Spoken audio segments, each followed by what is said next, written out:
શરૂઆતી કમેન્ટ્રીમાં સમજાવી રહ્યા હતા તેમ આપણે માર્કેટમાં બધા રાહ તો જોઈ રહ્યા છે કે ઘટાડો આવે પણ આવતો નથી. હવે બજેટ સેશનની કદાચ માર્કેટ રાહ જોઈ રહ્યું છે બિકોઝ ઇકોનોમિક ડેટા સારા છે, બાકી બધી સ્થિતિ સારી છે. હવે આવતા અઠવાડિયાથી લગભગ જે કહી શકાય Q1 નંબર્સ પણ આવવાની શરૂઆત થઈ જશે. સો કદાચ માર્કેટ એવું એન્ટિસિપેશન રાખી રહ્યું છે કે બધું બરાબર છે તો ઘટવાની જરૂર નથી.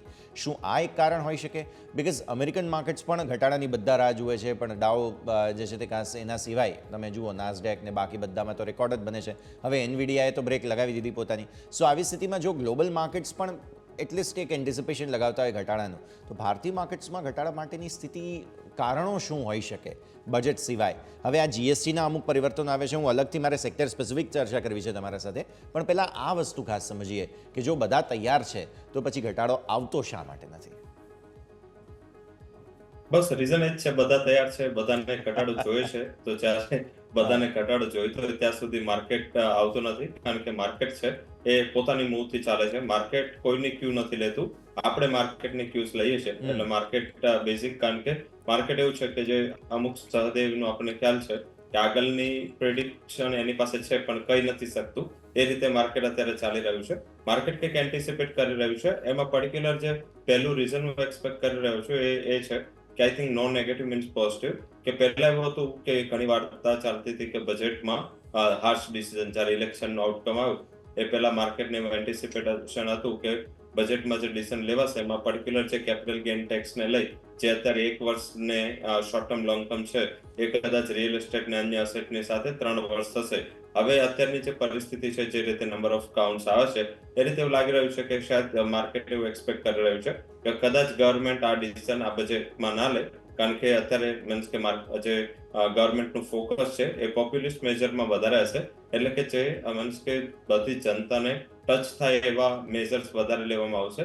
એટલે જો અત્યારે આવું કંઈ અંદર છેડછાડ કરવામાં આવે તો માર્કેટનું સેન્ટિમેન્ટ ખરાબ થાય. પહેલા માર્કેટને અને મીન્સ કે ઇલેક્શન કે પોલિટિકલ એટલું ખાસ લાગતું ઓળખતું નહોતું, પરંતુ હવે માર્કેટના ડાયનામિઝમ ચેન્જ થયા છે. 15 કરોડ ડીમેટ, એટલે કે એટલીસ્ટ 30 થી 45 કરોડ લોકો આ સાથે જોડાયા છે, કારણ કે એક ફેમિલીમાં એક ડીમેટ હોવાવાળા ઘણા કેસીસ છે. તો આઈ થિંક આટલો મોટો વર્ગ જ્યારે માર્કેટ સાથે સંકળાયો હોય તો શાયદ આ બજેટમાં આનું પ્રોવિઝનિંગ ના કરવામાં આવે.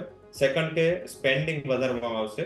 તમે જોશો તો જીએસટી કલેક્શન છે એ 1 લાખ કરોડના 5 વર્ષ પહેલા જ્યારે સ્ટાર્ટ થયું ત્યારે 1 લાખ કરોડ પહોંચી નહોતું શકતું. આજે જીએસટી કલેક્શન 2 લાખ કરોડ આસપાસ પણ પહોંચી ગયું અને 1.70 થી 2 વચ્ચેનો આ ફિગર રહે છે. એટલે કે વાર્ષિક એનો 12 થી 13% CAGR ગ્રોથ ત્યાં આવી રહ્યો છે. એની સામે તમે જોશો તો ટેક્સ રેવન્યુ ગ્રોથમાં આટલા હાયર બેઝ છતાં પણ 21% નો CAGR ગ્રોથ છે.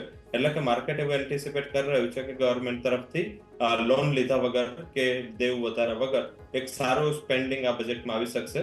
અને એના જે હિસાબે તમે જોશો તો કન્સ્ટ્રક્શન, ઇન્ફ્રા, કેપિટલ ગુડ્સ, આ બધી કંપનીઓના શેર્સ છે એ સતત ચાલી રહ્યા છે. તો આઈ થિંક આ મેજર ફેક્ટર છે. અને એની સાથે PSU સેક્ટર છે એ લીડ લઈ રહ્યું છે.